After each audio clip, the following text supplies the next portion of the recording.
Carlos Montoto, ¡hey! Buenas. Hola, ¿qué tal? Carlos, ¿qué ¿Qué haces? tal? ¿Qué tal? ¿Qué tal? Perdonar, que es que estaba aquí despistado buscando el teléfono de Yadira Maestre, la telepredicadora del PP, esta Ah, evangelista, que hace curaciones y estas cosas, porque, a ver, había oído que mi amiguete Netanyahu estaba con algún que otro problemilla ahí en Israel y digo, va, pues se la paso le paso el teléfono de Yadira, oye, que se pongan de acuerdo, que entre ellos todos se lo arreglan y listo, pero me han dicho en Génova que la tienen en qué suyo, exclusividad, qué suyo. que ella solo dirige oraciones y plegarias para el señor Feijóo y que no la sueltan ni a tiros. He dicho, bueno, pero ¿esto qué es? O sea, yo pensaba que el Dios de los evangelistas estaba en todos nosotros y que hacía milagros y sanaciones con todos nosotros, pero no, parece ser que está privatizado. Fíjate tú, ¿quién lo iba a decir, eh? Sí, ¿Hasta sí. dónde llegan las privatizaciones del Partido Popular? ¿No viste a la señora Ayuso moviendo la cintura y contorneándose ante los aplausos y el coro que había en el escenario de los evangelistas allí en la... Bueno, y al señor alcalde de Madrid aplaudiendo como Sí. un poseído, nunca mejor dicho. Después dicen, yo pasaba por allí, y, como les han zurrado un poco en algunos medios, no Ah, en todos, en algunos medios, en pues, algunos. no, nos invitaron, no sabíamos a qué íbamos, queríamos que era un vermú y unas tapitas y nada más. Total, fíjate tú, en 2010 me parece que he visto por ahí, había un 0,2% de evangélicos o evangelistas, que no sé muy bien la diferencia, en España y ahora hay un 2%. En 10 años han pasado del 0,2 al 2%. O sea, una barbaridad de multiplicación de panes y peces, que es una cosa propia de este tipo Sí, de personalidades sí, es un poco. que, bueno, pues en el momento que juntan política y religión para ver si convencen, dicen a la comunidad latina, como si la comunidad latina fuera tonta, es que en Madrid hay muchos latinos, entonces, claro, fíjate, hay un 8%, cuando la media en España es un 4%. Entonces, pues va a ser que igual para el día 28 de mayo, en vez de aquellas cancioncillas a ritmo latino de las campañas de Mariano Rajoy, no sé si las recordarás, No. aquello que había sí, hombre, que sacaron unos cuantos eslogans y con canciones de ritmo latino, tipo merengue y tipo bachata, de las campañas de Mariano Rajoy, pues ahora Esteban González Pons, que es un señor muy avispado, muy moderno él, de toda la vida, de hecho escribe columnas de hippie, de neo hippie en las provincias, en otros periódicos de estos que le gustan a él, pues, y que parece que es el artífice de la presencia de esta señora curandera evangelista en los actos del Partido Popular Europeo del pasado fin de semana en Madrid, Mm. vamos, fijo que ha contado con ella y que va a volver a incorporar ese binomio religión-política, porque, a ver, el señor Rocco Varela está ya mayor. Entonces, eso en la época de Aznar se podía hacer, la época de Mariano, cuando estaba en la oposición, aquellas famosas manifestaciones contra el matrimonio homosexual de Zapatero y estas cosas, pues se podía hacer, pero estamos en 2023, hay que tener un poco más de chicha, más redes sociales, más, pues eso, telepredicadores, que siempre es una cosilla que le da salseo a la política. Eso es que le quieren pillar el cacho de Bannon y todos sus seguidores, Trump, Bolsonaros y demás. Y sí, Bueno, es que Bolsonaro y Trump pues son dos señores que han demostrado su valía a la hora de conquistar los electorados. Entonces, pues, ¿por qué no recurrir a según qué recetas, no? pillar un cacho a vos no está mal, ¿no? Es decir, A ahora ver, en Madrid la señora Ayuso los ha despedido y le ha dicho, hala, vosotros por vuestro lado, que ya nos ha junto un y ya no te rato. junta hasta el día, después del día Exacto, 24. exacto. Ya nos ha Ya, junto un rato, un rato, ya te llamaré. un Pues es, rato. pues eso, Esto ahí, es. ahí Así los... que nada, pues eso, ahí andaba yo en mis quehaceres de diplomacia internacional. Ah, Y bueno, de diplomacia internacional, aunque de otra manera, pues vamos a empezar hablando hoy, ¿no? Aquí en lo que hay. pues vamos a hablar del señor Putin, que suma, me lo has puesto en mayúsculas, me temo lo peor hoy, Putin suma nucleares. Después seguiremos hablando de sumas en mayúscula, pero Putin suma nucleares, ¿a qué te refieres? Bueno, anda todo el mundo alborotado el mundo mundial, digo, alborotado ante el anuncio de Vladimir Putin de desplegar armas nucleares tácticas en Bielorrusia. Y bueno, pues aunque Estados Unidos ha reaccionado con cautela, dicen los grandes titulares de los medios occidentales y dicen que bueno, no representan una amenaza verdadera y que es más un órdago que otra cosa y que es una prueba de que Putin anda a la desesperada, pues a ver, vamos a ver que haya despliegue de armas de guerra nucleares tácticas. Vamos, que te pongan, que te planten una base de misiles nucleares en otro país, en este caso Bielorrusia, pues inmediatamente, y sobre todo por los halcones en esta guerra, ya sabemos que muchas veces hemos hablado de cómo la posición más beligerante antirrusa la desempeñan en el teatro de operaciones los países limítrofes, es decir, los países bálticos y Polonia, en nombre de la OTAN. Han levantado la voz de alarma, más allá de lo que el propio Zelensky diga, y anda el gallinero bastante revuelto, ¿no? Yo creo que hasta ahí más o menos llegamos todos, ¿no? Lo que pasa es que no le habrá sido muy difícil a Putin convencer a Bielorrusia y a su presidente, que ahora no me sale, Poroshenko, algo, Lukashenko. para que se deje, porque siempre ha estado muy alineado y tampoco tiene muchas alternativas Lukashenko y Bielorrusia en Occidente, ¿no? Es decir, Lo que pasa es que Bielorrusia tiene un papel geoestratégico destacadísimo, es el último de los aliados que le quedan a Putin en la región, en la zona de operaciones de la guerra de Ucrania, porque el país comandado por Alexander Lukashenko, al que le intentaron hacer la misma 13-14 con la revolución del Maidán hace 2 años y sacarlo del poder. Es un país, Bielorrusia, que es limítrofe con Polonia directamente, es decir, tiene frontera justo con los halcones de la OTAN, ¿no? En el este, ¿no? De Europa. Bueno, vamos a ir por partes porque esto hay que explicarlo un poco mejor. Vale. Claro, de pronto se ha levantado por la mañana señor Putin y solo 4 días después de que hubiera firmado los acuerdos o bendecido, mejor dicho, el plan de paz de 12 puntos de China, que la semana pasada estábamos desgranando a estas mismas horas aquí en Radio Clara, pues sí que incluye, en cuanto a los acuerdos firmados entre el Kremlin y China, pues todo un capítulo, el capítulo 7º entero dedicado a la no proliferación nuclear, que es un capítulo que empieza advirtiendo que en una guerra nuclear no habrá vencedores y continúa con la afirmación de que las potencias nucleares no tienen que alojar su armamento nuclear fuera de sus territorios nacionales y deben retirar de otros países el que ya tienen instalado. Pues solo 4 días después llega Putin, se levanta por la mañana y dice: vea, hoy voy a poner unas ojivitas nucleares en Bielorrusia. O sea, haciendo justo todo lo contrario de lo que acababa de firmar 4 días antes con Xi Jinping, ¿no? Sí. Digo yo que algo habrá pasado en medio, ¿no? Para que esto haya pasado. Vamos a ir por partes. Lo primero de todo,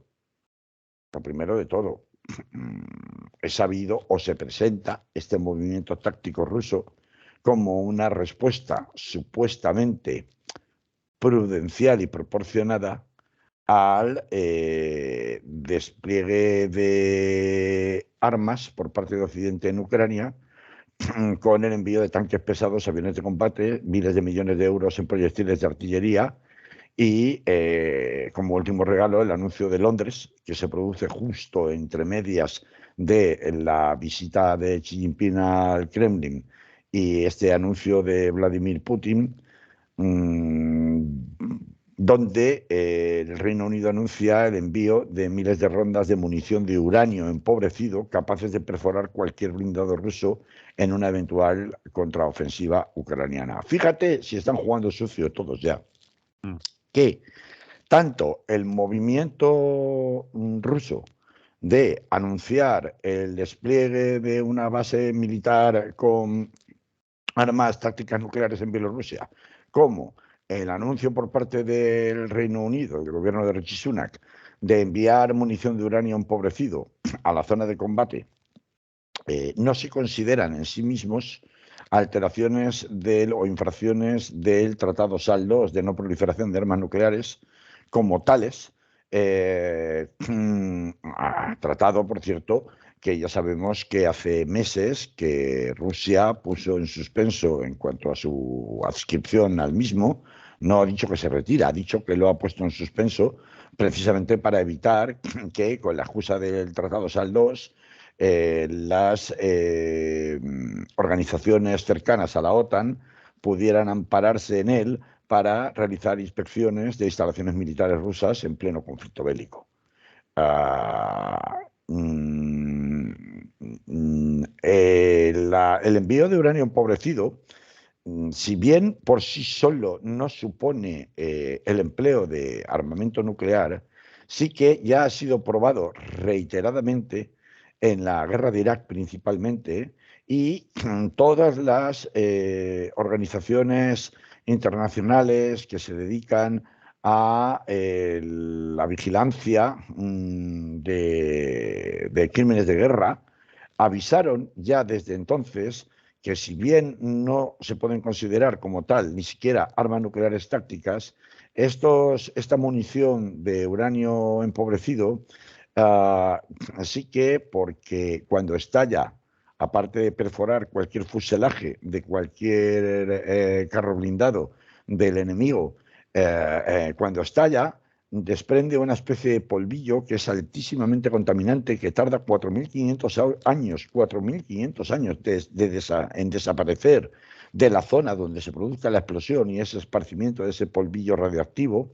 Y además se ha demostrado, aunque esto ha sido insistentemente negado por el ejército norteamericano, que es el que lo usó en la guerra de Irak, supone que un aumento muy sustancial de los casos de las detecciones de cáncer precoz en las personas que han estado en contacto, tanto en la zona del conflicto para la población local como por parte de los soldados que la han utilizado.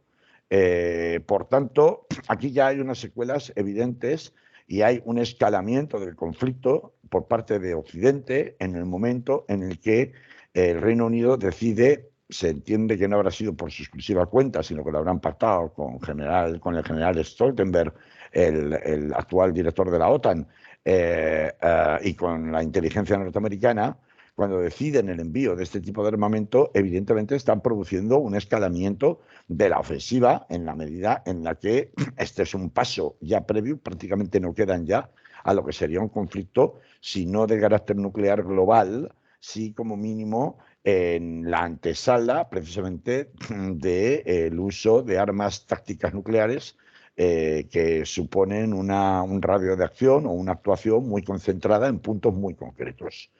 A ello se supone que Rusia ha respondido con este movimiento táctico, que es un movimiento que no deja de ser, por otra parte, según apuntan desde distintas fuentes, un movimiento que ya estaba pensado, incluso anunciado de antemano. Ya el pasado mes de febrero, Rusia avanzó, que estaba contemplando la posibilidad no ya de hacer una nueva ofensiva, como empezó en los comienzos de la operación militar especial, allá por febrero-marzo de 2022, cuando se inició la invasión.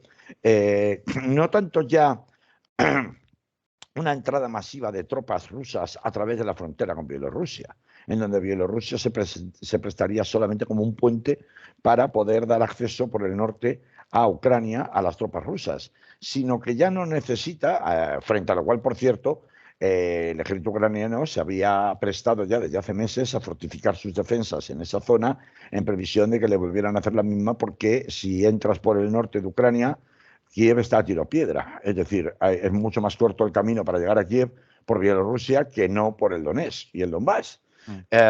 Por tanto, esta sería una cuestión, la de la fortificación de la frontera norte de Ucrania con Bielorrusia, que había sido una preocupación de primer orden del gobierno de Zelensky. Bueno, esto salta por los aires ahora, porque les has hecho gastar un montón de recursos para algo que ya no sería necesario en caso de decidir atacar desde Bielorrusia.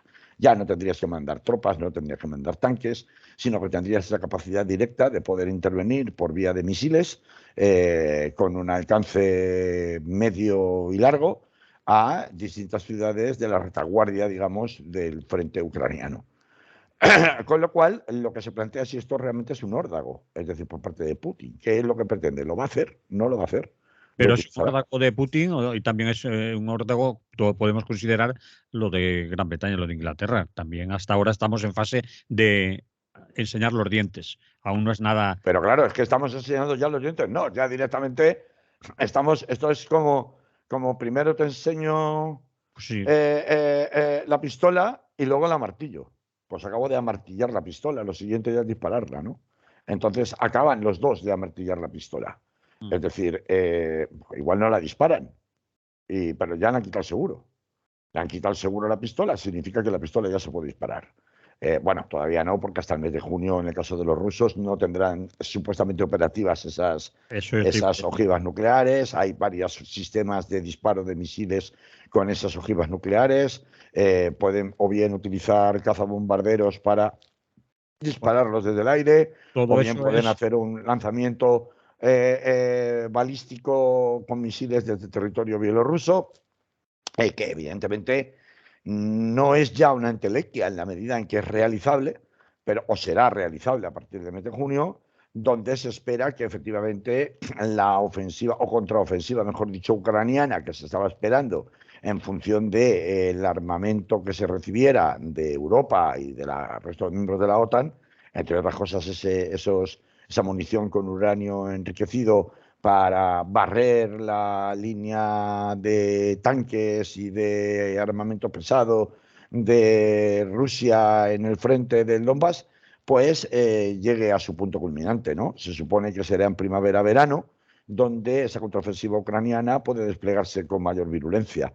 Entre otras cosas porque también ahí coincide la preparación o la aparición ya en el teatro de operaciones de forma efectiva de todos los tanques Leopard de última generación que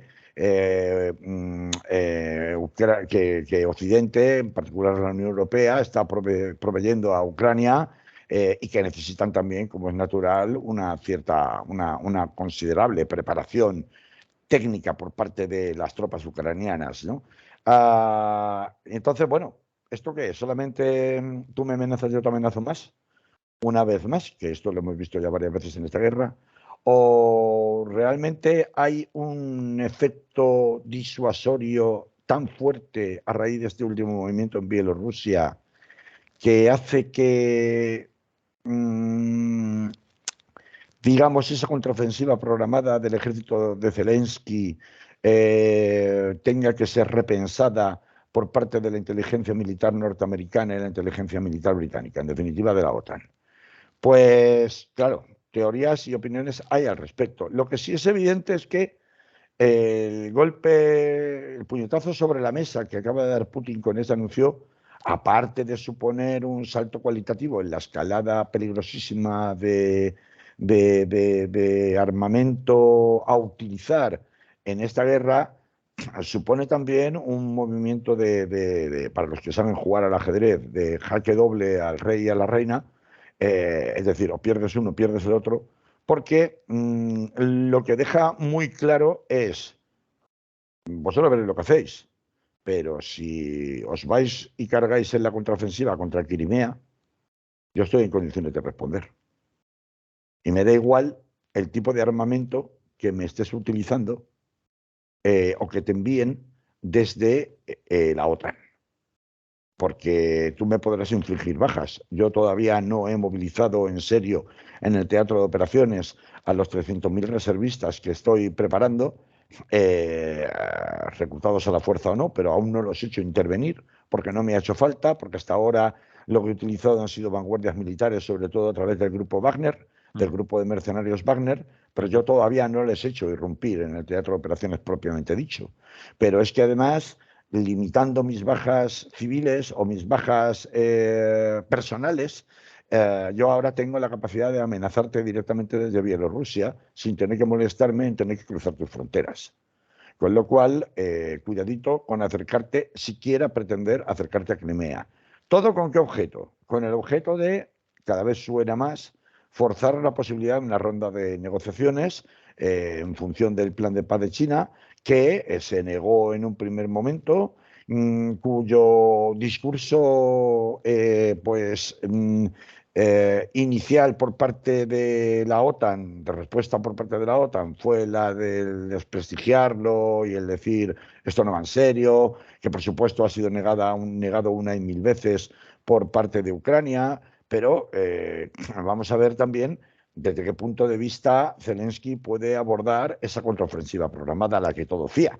Porque si la contraofensiva programada a la que todo fía para primavera, verano, mayo, junio, resultara que se retrasara o resultara que efectivamente se pusieran en marcha con consecuencias letales no solamente para los blindados rusos, sino para los propios militares ucranianos, ese uso de munición con uranio empobrecido, se decantara por unas consecuencias o efectos secundarios que seguro que al principio van a ocultar, lo suficientemente graves en cuanto a cáncer, en cuanto a las propias poblaciones civiles de la zona padeciendo esas consecuencias de jugar con fuego, como estaría jugando el ejército de Zelensky, pues podría dar lugar a que efectivamente hubiera que echarle un poco el freno de mano a esa contraofensiva y efectivamente hacer, aunque fuera de carrerería, un intento de pacto de negociaciones, ¿no? Al menos algún tipo de alto el fuego temporal o algo similar.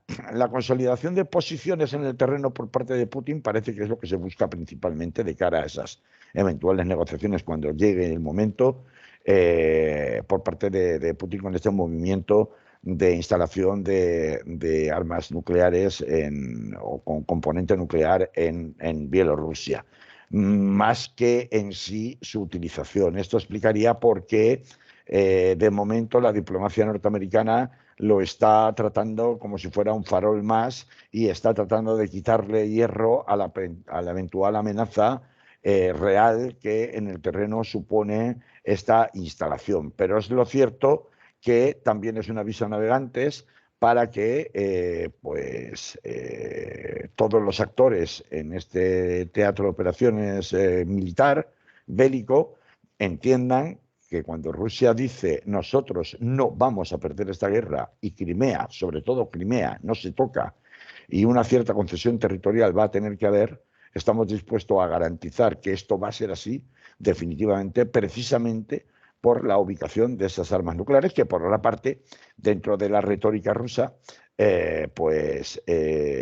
también se justifican desde la perspectiva de que Estados Unidos lleva haciendo años, décadas, exactamente lo mismo, la proliferación de armamento táctico nuclear instalado en Alemania, instalado en Italia, instalado en distintos países. Es verdad que ninguno de ellos limítrofe con ninguna guerra, como es el caso de Bielorrusia. Es verdad que, por ejemplo, la OTAN ya utilizó este tipo de munición tan destructiva de uranio empobrecido en la guerra de Yugoslavia. En Serbia lo saben bien. Ya no solamente se utilizó y por eso está descartado y en realidad, en fin, le falta el canto de un duro para que sea calificado crimen de guerra la utilización de ese armamento. Si no lo es por la politización tremenda que existe de todos los organismos internacionales en relación a qué es crimen de guerra y qué no es crimen de guerra, porque esto sí es crimen de guerra y lo otro no es crimen de guerra. Pero esas armas en realidad están generalmente proscritas y, sin embargo, se introducen en el conflicto dentro de lo que podría considerarse igualmente una amenaza muy potente contra las pretensiones militares rusas en el terreno. Así que estamos aquí delante de dos pistoleros exhibiendo sus Colt para prepararse para el duelo al sol en OK Corral, como la famosa película, que tendría que celebrarse en primavera-verano, en mayo-junio. Y pues, ¿qué quieres que te diga, Manolo? Las noticias, más allá de que vaya a ser utilizado este armamento nuclear de Putin en Bielorrusia, son altísimamente preocupantes, porque es que no parece que, salvo China, haya ningún actor en este circo que esté dispuesto a rebajar la tensión o a intentar rebajar la tensión. Pero claro, es que, por otra parte, no se puede olvidar que eh, la diplomacia rusa carece de toda credibilidad. Así es que 4 días después de firmar unos acuerdos con Xi Jinping bendiciendo la doctrina de la no proliferación de armas nucleares y de la no instalación de armamento nuclear en países terceros e incluso de la retirada de ese armamento nuclear, pues te encuentras con que hago todo lo contrario. Entonces, no, pero es que es una reacción a una acción del enemigo. Uno dice, bueno, sí, será lo que tú quieras, pero vamos a ver.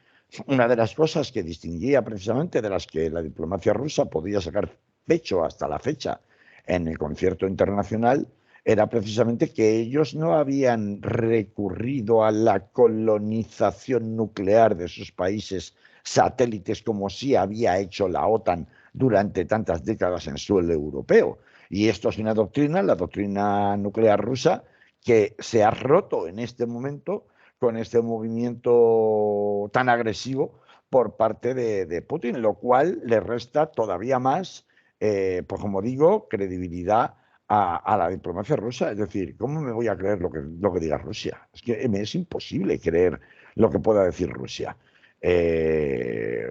Tanto es así que, de hecho, hay múltiples informes que demostrarían que este movimiento que ha sido decidido poner en marcha era uno de tantos movimientos, el de la instalación de armamento nuclear táctico en Bielorrusia, que no estaba programado en su ejecución, pero sí estaba programado como uno de los posibles escenarios desde hace meses por el Ministerio de Defensa ruso, ¿no? ¿Esto qué significa? Significa que, bueno, yo puedo entender que cuando un ejército entra en guerra tiene que planificar distintos posibles escenarios como respuestas rápidas a situaciones que la guerra pueda producir. Pero también significa que el hecho de tomar la decisión ahora, en la forma en la que se toma, demuestra, lejos de lo que algunos afirman que es un gesto de desesperación, es que solo le queda esto a Putin para tratar de frenar la escalada militar, sobre todo armamentista, de la OTAN con Ucrania, que impide que esta guerra se acabe nunca, sino que lejos de esa interpretación, que yo no comparto, no creo que sea una cuestión de desesperación, sí creo que obedece mucho más a cortar por lo sano, que es una técnica muy, muy rusa y muy KGB, de los tiempos de Putin en la KGB, es decir, cortar por lo sano cualquier intento de escalada mayor que pudiera estar en cuanto a la facilitación de armamento cada vez más pesado, cada vez más peligroso, cada vez más hostil por parte de Occidente al frente, al ejército ucraniano en el frente, por tanto, un aviso a navegantes contra ese tipo de política como la que acaba de practicar la ministra de Defensa del Reino Unido, Annabel Goldie, ¿no? Cuando anuncia que junto con los tanques Challenger 2, ya no son solamente los Leopard, porque hay otros tanques pesados que están yendo. Es decir, aquí hay un problema de armamento, es decir, las sanciones económicas no están funcionando evidentemente contra Rusia, no han servido para parar la guerra, por más que siga siendo el recetario habitual de uno de los grandes halcones de la diplomacia en esto, que es el señor Borrell, como Mr. Pesk de la Unión Europea. Pero como no están sirviendo, lo que sí es cierto es que la capacidad de suministro de armamento sofisticado o más sofisticado y por tanto de mayor precisión, más capacidad de letalidad en el frente que tiene Occidente no la tiene Rusia. Pero por el contrario, Rusia, aunque tiene un armamento más obsoleto, menos sofisticado, más antiguo, sí tiene una capacidad de suministro más constante, pese a que de cuando en cuando salen noticias de el general al mando del grupo Wagner se queja ante el ministro de Defensa ruso de que no le llegan munición y armamento en suficientes condiciones ni a la suficiente velocidad. Estas quejas son habituales por parte de, ha sido todas las guerras, por parte del problema de intendencia militar, ¿no? En todos los frentes siempre ha habido quejas de los generales que estaban al frente del conflicto en primera línea de fuego respecto a las deficiencias de su intendencia a la hora de suministrarles de material, de repuestos, de todo lo que hace falta, que es muchísimas cosas para mantener una guerra sostenida como esta que ya pasa del año, ¿no? Con todo y con eso, vamos a ver, Rusia, claro, siempre ha estado jugando con la capacidad que tiene de, si a mí me va a costar un empobrecimiento muy grande conforme más se alargue esta guerra, a ti, Ucrania, te va a costar más, porque en la práctica, tanto en materia de infraestructuras críticas como en materia de minado de su superficie territorial, lo cual no es moco de pavo, porque se calculan que harán falta entre 10 y 20 años para desminar toda Ucrania en el estado en el que está ahora. La destrucción, como he dicho antes, de infraestructuras críticas, etcétera, etcétera, pues realmente, claro, las condiciones de empobrecimiento absoluto en el que va a quedar Ucrania si se llega a un alto el fuego son tremendas. Pero también es verdad que Ucrania contaría con que, ya veríamos si después de cumplido su objetivo se cumple en su palabra el gran hombre blanco hablar con lengua de serpiente, de reconstrucción acelerada y de incorporación a la OTAN y a la Unión Europea de Ucrania, cosa que Rusia no contaría. Es decir, Rusia va a quedar devastada también.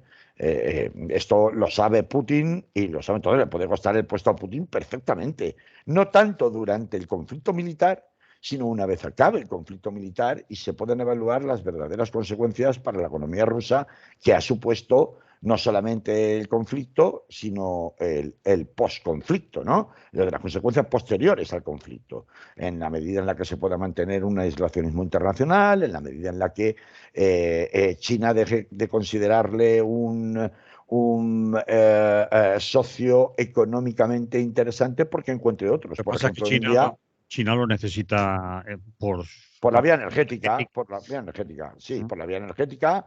Es posible que también por la vía de armamento. Veremos China en qué situación está, si realmente el conflicto ucraniano acaba escalando a la otra parte del mundo, es decir, al mar de China y Taiwán, entre Estados Unidos y China, o no.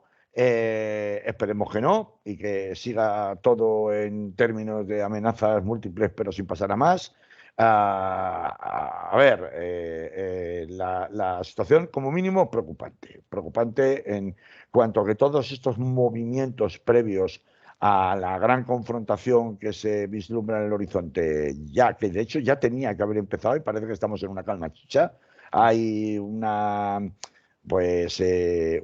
guerra sobre el terreno y luego una guerra a nivel diplomático y mundial, que tiene que ver con estas cosas de la intendencia, estos movimientos estratégicos, etcétera, etcétera, pero luego hay una guerra sobre el terreno, y la guerra sobre el terreno, si bien es verdad que se está focalizando en conseguir consolidar posiciones que permitan tener a uno de los dos bandos una posición de privilegio o de imposición de fuerza de cara a un evento del alto el fuego, unas eventuales negociaciones, no deja de haber un cierto estancamiento, digamos, de las líneas en el frente. Las escaramuzas se concentran en puntos muy concretos, de mucho valor estratégico, es cierto, pero muy concretos.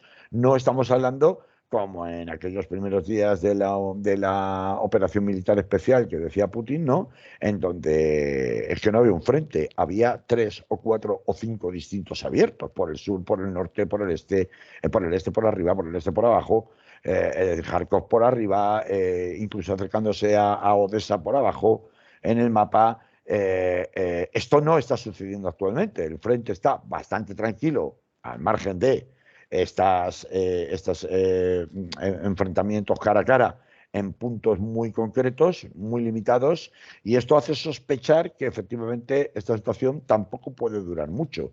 Es decir, que puede haber un conflicto de proporciones mucho mayores que las que estamos asistiendo en los últimos meses, pues de hecho es que se le espera. Que en ese nuevo conflicto o ese recrudecimiento del conflicto se puede utilizar armamento mucho más letal que el que se había venido utilizando hasta ahora, también supone abrir la veda para que el enemigo que sufre bajas inesperadas también reaccione utilizando armamento mucho más letal que pueda generar bajas. Y ahí ese es el gran temor que existe respecto y que creo que todo el mundo está esperando como un tic-tac, tic-tac, tic-tac. No nos damos cuenta, parece que esto, bueno, pues sí, de cuando en cuando me salpican noticias, pero ya no hay bombardeos en Kiev, ya no hay bombardeos ya no me están sacando todo el rato a gente que han muerto y que han matado no sé cuántos civiles en no sé cuántos edificios, de cuando en cuando me dan algún goteo. Parece que la cosa un poco que se ha olvidado, ¿no? Y no, estamos en la calma antes de la tempestad. Y esto, pues, esta operación reciente del movimiento de tropas, perdón, de armamento táctico nuclear a Bielorrusia, pues se embarcaría dentro de esa calma chicha antes de la tempestad, ¿no? Vale. Bien, lo dejamos aquí, si quieres, para pasar a otro asunto y Claro que seguir sí. esperando. Muy bien. Vamos con temas de casa. Yolanda no suma Podemos. ¿Lo tienes claro? O también son movimientos tácticos de unos y de otros, de te amenazo, te digo, primarias antes, primarias después, Ah, etcétera. Bueno, como sabéis, yo soy de la comunidad del guisante. Me gustan los guisantes. Las magdalenas de Carmena pues me daban un poco risa y Mm. sabéis que he hecho muchos chistes aquí a veces con la figura de Yolanda Díaz y esa política del diálogo, la concertación social, que más que un tema política parece que estamos ante una hermana Ursulina en la que no es que yo vaya a reclamar que uno tenga que ir con el cuchillo entre los dientes siendo político. Yo entiendo que desde un gobierno no se puede hacer de esa forma, pero y que tienes que gobernar o aparentar que gobiernas para todos. Pero, a ver, había como un exceso de teatralización en el sentido de bondad, magnanimidad, entendimiento, que me sonaba a sobreactuación total por parte de la señora Yolanda Díaz. Mm.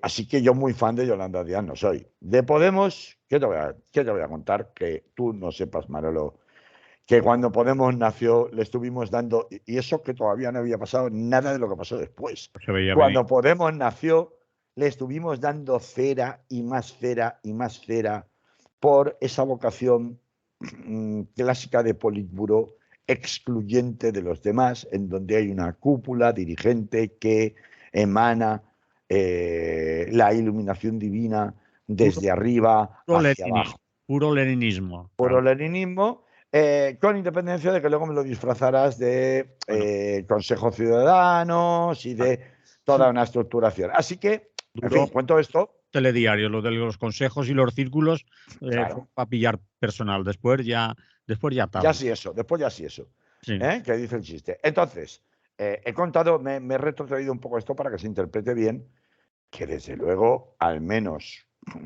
en esta edición de los martes de lo que hay, creo que ni tú ni yo tenemos ningún favoritismo ni tenemos ninguna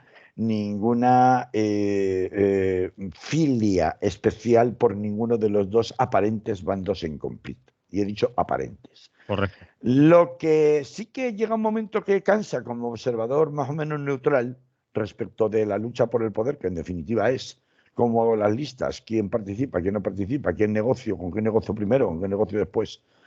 Lo que sí que como observador más o menos neutral a uno le puede llegar a cansar es, a ver, la lavada de cara absoluta que se realiza de la señora Yolanda Díaz por todos los medios de comunicación afines al sanchismo, vamos a llamarlo así, Sí.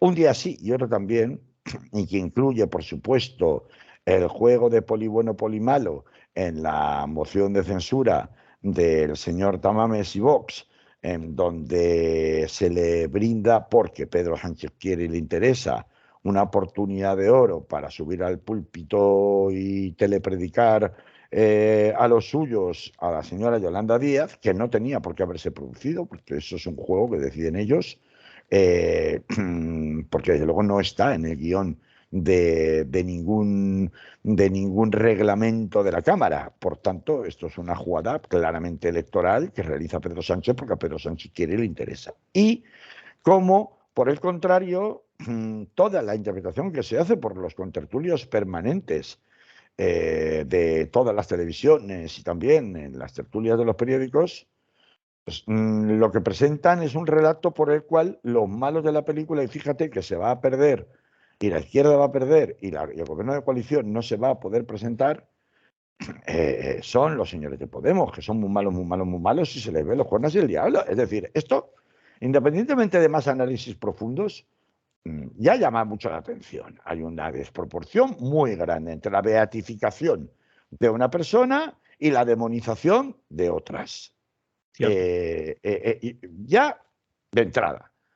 Por tanto, uno tendría que preguntarse qué interés se tiene en que esto sea así y que este sea el discurso permanente de presión constante que se viene haciendo agudizado ya de una manera muy notable esta semana, en la que estamos, puesto que el domingo está previsto que Yolanda Díaz por fin anuncie el lanzamiento y presentación de su candidatura al frente de la, no sé todavía qué, vamos a llamarle plataforma, porque otra cosa no se me ocurre, porque no es una coalición propiamente tampoco, sino vamos a llamar una plataforma, suma de distintos partidos, que se llamará Sumar a las elecciones presidenciales de 2023.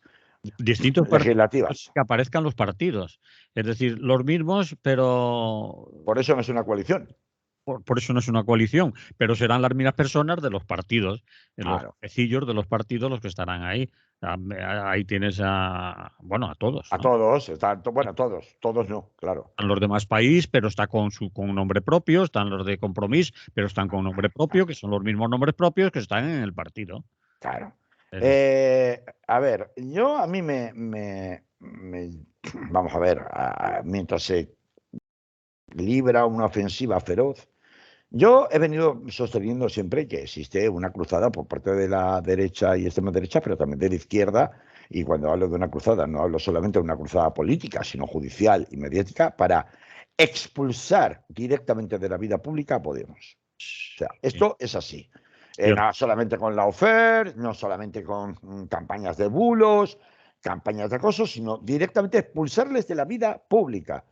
Esta campaña se ha concentrado de una manera feroz en su día contra Pablo Iglesias, cuando Pablo Iglesias sale a un segundo plano y se queda en la situación de Pepito Grillo aparentemente minoritario, pero al que se le conceden cosas como, por ejemplo, que siga teniendo voz todas las semanas en la cadena SER, ¿no? Que vaya, es un altavoz mediático muy considerable. Sí. Entre otras cosas, por aquella técnica de más vale tener al enemigo cerca, ¿no? Que tenerlo lejos, ¿no? Prefiero tenerlo cerca. Además, imagínate con Carmen Calvo, bueno, dos enemigos irreconciliables. Cuando ya de alguna manera parece que la importancia de Pablo Iglesias empieza a ser menor, entonces todo el fuego cerrado se concentra en el Ministerio de Igualdad de Irene Montero. Con la ley del solo sí es sí, aunque ya antes, porque realmente el Ministerio de Igualdad reúne o concentra todas las esencias de lo que sería la apuesta por la política identitaria, por la política woke, de la que se ha nutrido inicialmente en sus cuadros Podemos, porque es que Podemos no puede ser otra cosa, más allá de los delirios de grandeza de su cúpula, que aquellos cuadros que se suman o constituyen Podemos más allá de la fundación en Madrid, en las distintas partes de España, y que proceden precisamente de muchas de las organizaciones que participaron en el 15M. Es que esto es verdad, vamos a ver.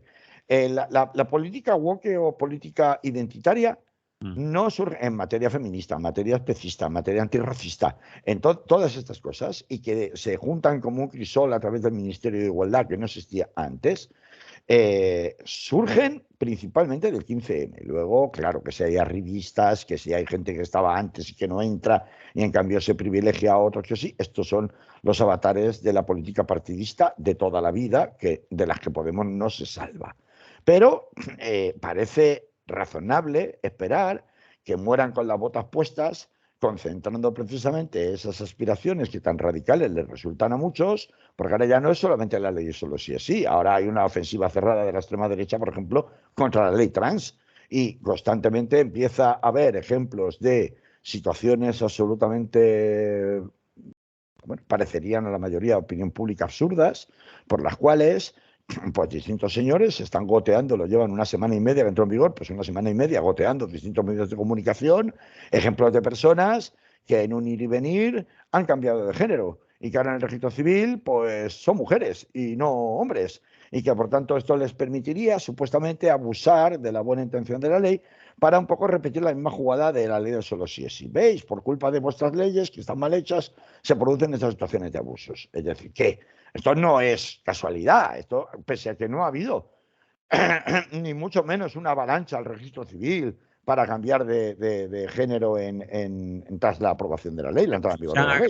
Se han agrandado algunos casos minoritarios o muy concretos y se les ha dado mucha cancha en medios de comunicación del policía municipal que estaba metido en unas oposiciones y decidió ahora quiero ser mujer y por lo tanto las pruebas físicas las tengo que hacer como chica y eso ha sido un escándalo que vaya, fíjate tú. Pues una situación de abuso, que es lo que se pretende presentar. Ellos se le ha dado muchísima voz cuando es un caso único, una cuestión, quizás sea la anécdota y se la eleva a categoría, ¿no? Es decir, bueno. Hay que, pero bueno, más allá bueno, pues de la guerra de trincheras, en la que Podemos, por otra parte, también ha entrado porque, bueno, pues ellos entendieron que esa, entre comillas, radicalismo, que no sería tal en ciertos círculos, valga la redundancia, con ellos, pero que sí lo pueda ser respecto de determinadas propuestas fuera de esos círculos y, desde luego, para la mayoría de la opinión pública española, que no está ni remotamente preparada para esas vanguardias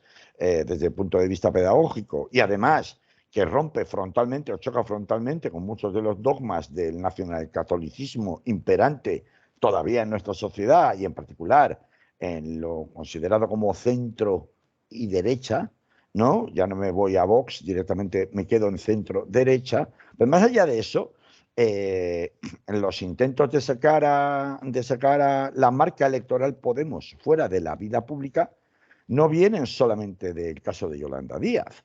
Hay que recordar que antes ya lo intentaron con Errejón. Hay que recordar la escisión de Más Madrid.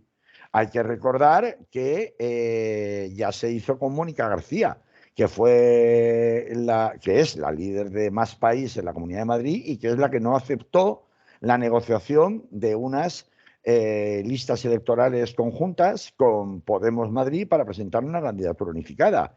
Y como consecuencia de aquellas lluvias, estos lodos, al final, viniendo de una posición de favoritismo electoral que había dejado el cartel de la señora de las Magdalenas, esa señora de la que es, según el Papa Francisco, heredero el alcalde de Madrid, Martínez Almeida, es decir, de doña Carmen, pues acabaron perdiendo las elecciones, acabó gobernando la señora Díaz Ayuso casi con mayoría absoluta, la rozó o estuvo cerca, y la izquierda perdió el control de la Comunidad de Madrid que por aquel momento tenía. Así que esta división ya se ha producido antes, la misma que estamos viendo reproducida ahora.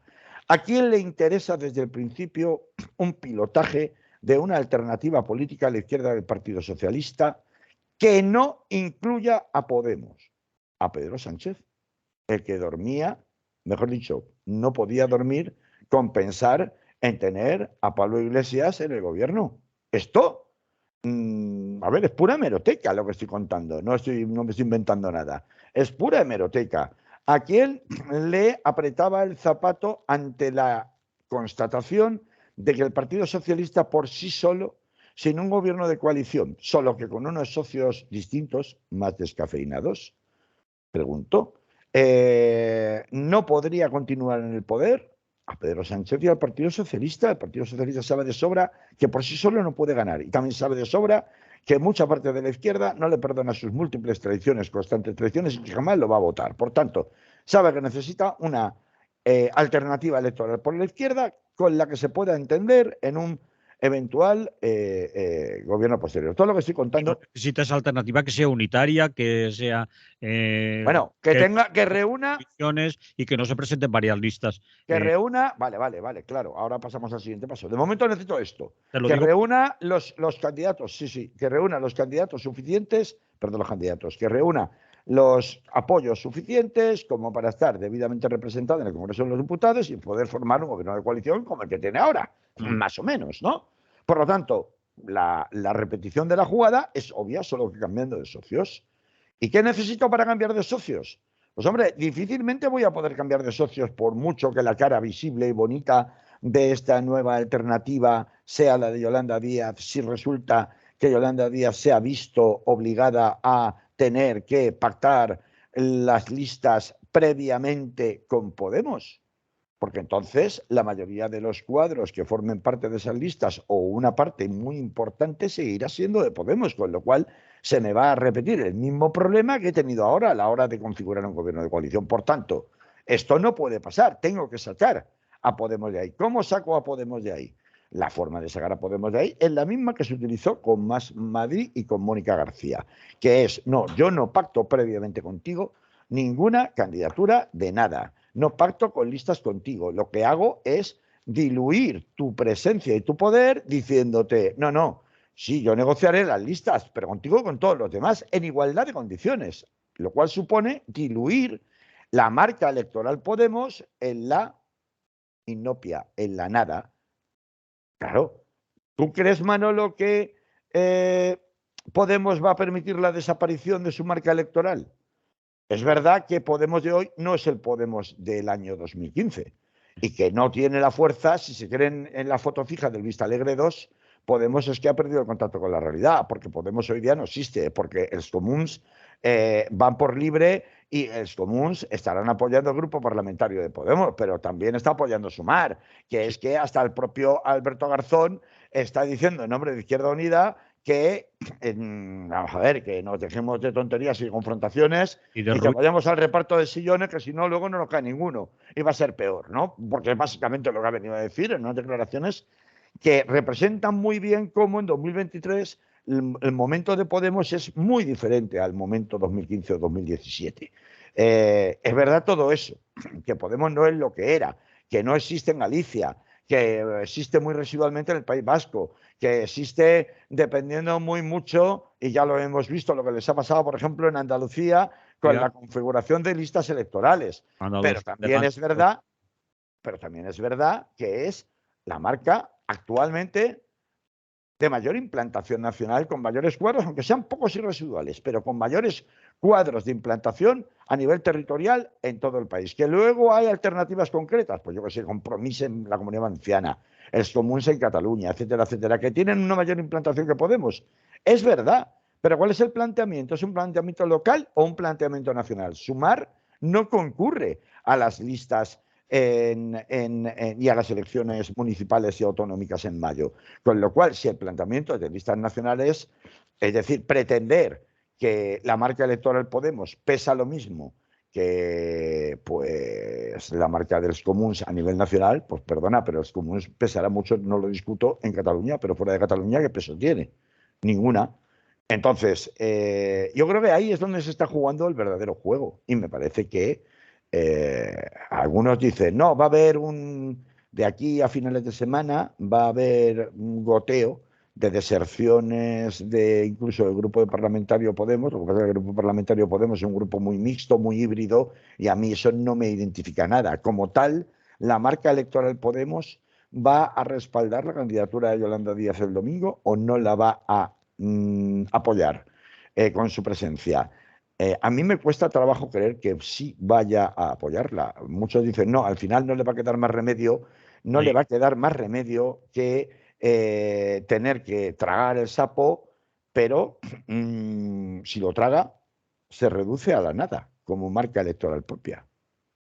Y si no lo traga, los malos de la película son ellos. Y si luego la izquierda pierde las elecciones y gobierna Feijóo con Vox, será por culpa de que Pablo Iglesias es muy malo, tiene cuernos, y Irene Montero, y Ione Belarra y el núcleo duro de Podemos dentro de su ensimismamiento, son los que han roto la candidatura unitaria, que fíjate que ahí está Ada Colau, que ahí está Mónica García, que ahí está Íñigo Rejón, todo gente con sentido de Estado y sentido común, ¿no? El último abrazo muy significativo de Rodríguez en Canarias con Yolanda, Claro. que era el hombre que se expulsó bueno, todo el mundo conoce. A mí me cuesta creer, sí, claro, claro. A mí me cuesta mucho creer que puedan llegar a un acuerdo porque es que creo que la iniciativa ya está diseñada así. La iniciativa de Sumar ya está diseñada de común acuerdo con Pedro Sánchez del Partido Socialista y Yolanda Díaz para expulsar del juego político y partidista a Podemos, para aislarlos de manera que queden reducidos a la nada. Entonces, esto es como la fusión y la absorción. ¿Aquí qué hay? ¿Una fusión o una absorción? El planteamiento de Yolanda Díaz es el de absorción. Y claro, cuando yo te absorbo, el grande se come al pequeño, el pequeño desaparece. El planteamiento de Podemos es el de la fusión. No, no. A ver, si yo respeto que tú tienes una marca electoral y que tú tienes mucho tirón, pero yo también tengo el mío. Y por tanto, si no de igual a igual, sí, en un porcentaje en el que nos entendamos, yo no voy a negociar en igualdad de condiciones que grupos más pequeños que yo. Yo quiero que se respete mi tamaño. Y entonces, en ese sentido, hablemos de una fusión, no de una absorción. El diseño está hecho de Sumar, está hecho desde el principio y desde Moncloa para la absorción. Vale. Por tanto, son dos posiciones muy irreconciliables en donde yo creo que si Podemos acaba aceptando los términos de esa absorción que plantea esta iniciativa desde Moncloa con Yolanda Díaz a la cabeza, y fíjate que ya lo digo claramente, desde Moncloa con Yolanda Díaz a la cabeza y desde, vamos, el gabinete de asesores de Pedro Sánchez con Yolanda Díaz a la cabeza, pues yo me temo que si, como digo, Podemos lo acabar aceptando porque no le quedará otra o las elecciones esta semana fueran tan significativas que quedará nada más que una pequeña aldea gala como reducto de la resistencia con Asterix y Obelix, pues eso le conduciría directamente a la nada. Y si se presentan por separado, probablemente también. Así que ahí es donde tienen que valorar si realmente les compensa o no les compensa, y también habría que tener una cierta mano izquierda por parte de los todólogos del Partido Socialista y sus voceros de medios de comunicación para dar una salida honrosa al enemigo que huye, bandeja de plata, si es que efectivamente quieren aparentar que esto se soluciona de una manera pacífica y que sigue habiendo un actor en juego real que se llame Podemos. Pero yo pienso que Podemos tiene todas las cartas marcadas para desaparecer, tanto si acepta la absorción como si se niega la absorción y la fusión no le es aceptada, que muy probablemente no le va a ser aceptada. Bueno, está ahí también el esperar, es decir, Podemos quiere forzar una situación con Sumar ventajosa antes de las elecciones, porque quizás después de las elecciones esté muy claro, quede muy claro ya que Podemos es mínimo, es prácticamente inexistente. Ellos se lo ven venir. Todos los analistas políticos señalan que después de las autonómicas y las municipales, Podemos tendrá mucha menos fuerza negociadora que puede tener ahora, que aún juegan con lo que has dicho antes, con el Podemos que conocemos Que antiguo. fue, el Podemos que fue, El sí. Podemos que fue, pero el Podemos después de las elecciones ya será otro. Eso se supone y se imagina, sobre todo teniendo los antecedentes de Andalucía, de Castilla-León, que se han quedado con uno en Castilla-León. Hay una persona sola ya representando a Podemos toda Castilla-León, y Andalucía sabemos lo que pasó con la debacle, precisamente por llevar desde la negociación al último minuto, al último extremo, que no llegaron por falta de tiempo, fuera de cronómetro, a presentar listas. Claro, De claro. quién es el último que se levanta la silla, el que aguanta más, y negociamos aquí. Pero aquí estamos hablando de la presentación después de tantísimos meses y con tanto retraso este domingo. No estamos fiándonos en lo que sucederá después de las elecciones.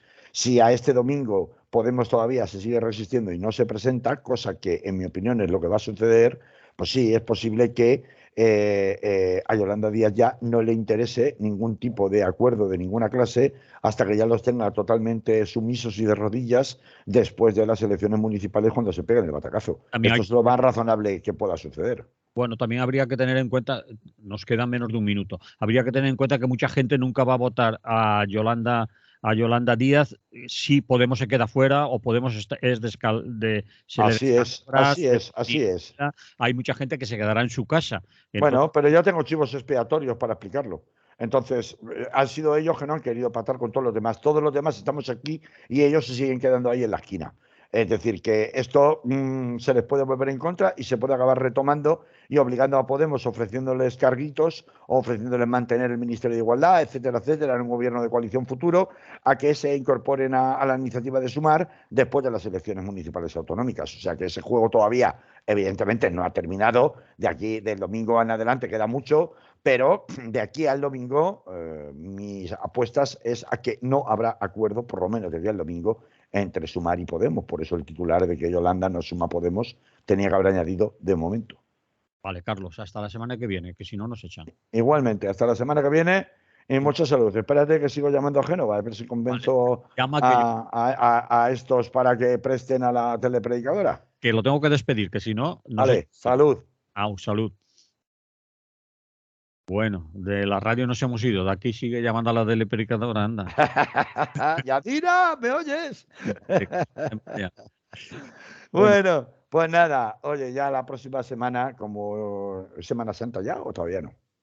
¿Próximo lunes? ¿El próximo martes? No, el próximo lunes aún no es Semana Santa, tío. No, Semana Santa. Bueno, pues para la Semana Santa, si acaso llamo a Yadira y que haga ella el programa contigo, si te parece bien, ya, pues hombre, pues ya. Seguro que más chistoso va a ser, o sea, eso sin duda. No. Tiene más sentido del humor que yo, fijo. O sea, que a soportarlo. Bueno, pues nada, guapo. A pasarla bien y hasta la semana que viene entonces. Venga, hasta luego.